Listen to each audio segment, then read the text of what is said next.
पढ़ जाएंगे, डॉक्टर बन जाएंगे, इंजीनियर बन जाएंगे, जज बन जाएंगे, वकील बन जाएंगे, तो स्वाभाविक सी बात है आपको मनचाहा वर अपने आप ही मिल जाएगा, न कि आपको एक कर्मकांड और पूजा पाठ और व्रत करने से पति मिलेगा। इसलिए एक बार सोचिएगा जरूर। बताया जाता है कि वो 16 जो व्रत रखती हैं वो अच्छे पति की मनोकामना के लिए रखती हैं कि हमें अच्छा पति मिले।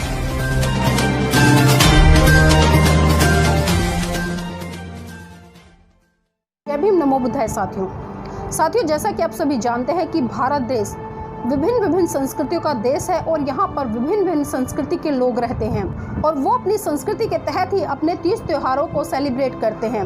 और इसी तरह से साथियों, भारत देश में बहुत सारे उपवास भी रखे जाते हैं, चाहे उसमें सोमवार का हो, मंगलवार का हो, वीरवार का हो या अन्य किसी भी तरह का हो। और इसी कड़ी में एक उपवास है जिसका नाम महाशिवरात्रि। साथियों, मैं आपको बता दूं, व्रत है वो केवल महाशिवरात्रि के दिन ही नहीं रखा जाता, बल्कि इस व्रत को जो कवारी लड़कियां हैं, प्रचलन है कि वो हर सोमवार का या 16 सोमवार का व्रत रखती हैं शिव जी के लिए। और उनकी जो इस व्रत को रखने के पीछे मनसा होती है, बताया जाता है कि वो 16 जो व्रत रखती हैं वो अच्छे पति की मनोकामना के लिए रखती हैं कि हमें अच्छा पति मिले।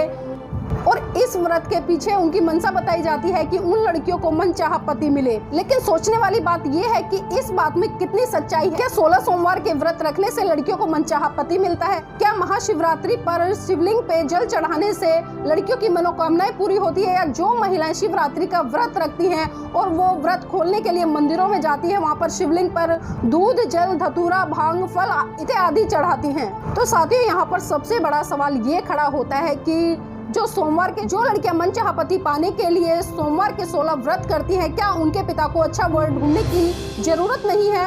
क्या आज तक इतिहास में ऐसा हुआ है कि जिस लड़की के पिता ने अच्छा वर ना ढूंढा हो उनको अच्छे पति मिल गए हो?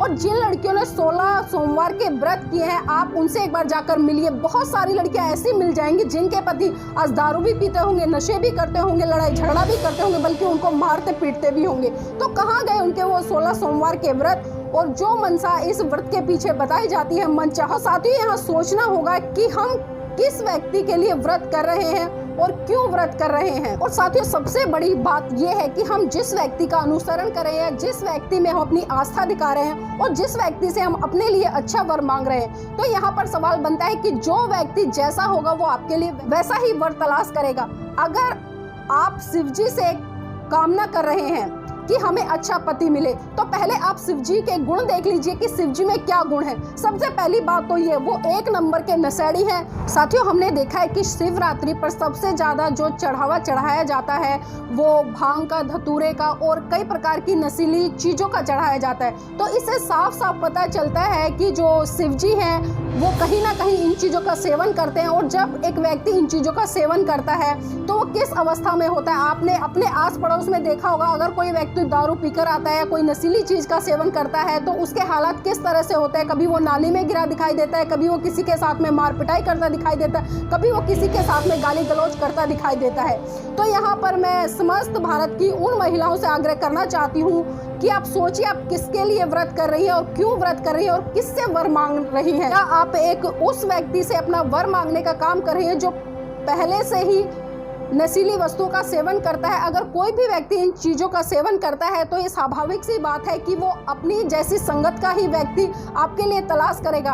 और कोई भी माता पिता ये नहीं चाहेगा कि उसका दामाद, उसकी बेटी का जीवन साथी नशीली वस्तुओं का सेवन करता हो, क्योंकि साथियों, नशा एक इतनी बुरी चीज है जिसके कारण घर तबाह हो जाता है और पूरे घर की खुशियां तहस नहस हो जाती है। और आपने अक्सर देखा होगा कि जब कोई व्यक्ति नशे में होता है तो वो हमेशा गलत ही काम करता है। हम उससे उम्मीद नहीं कर सकते कि वो हमारे लिए अच्छा काम करेगा या अपने हित के लिए काम करेगा।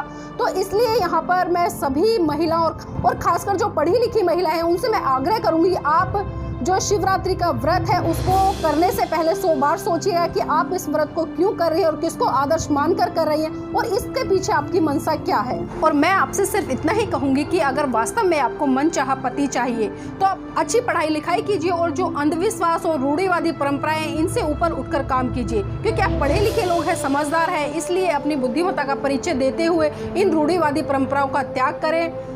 क्योंकि देखिए, जब आप पढ़ जाएंगे, डॉक्टर बन जाएंगे, इंजीनियर बन जाएंगे, जज बन जाएंगे, वकील बन जाएंगे, तो स्वाभाविक सी बात है आपको मनचाहा वर अपने आप ही मिल जाएगा, न कि आपको एक कर्मकांड और पूजा पाठ और व्रत करने से पति मिलेगा। इसलिए एक बार सोचिएगा जरूर। अपना चैनल, आपका चैनल, समाज का चैनल, देश का चैनल एनबी न्यूज 24/7 को आप लाइक करें, सब्सक्राइब करें और ज्यादा से ज्यादा इसकी वीडियो को शेयर करें ताकि हर खबर को मैं आप तक आसानी से पहुंचा सकूं।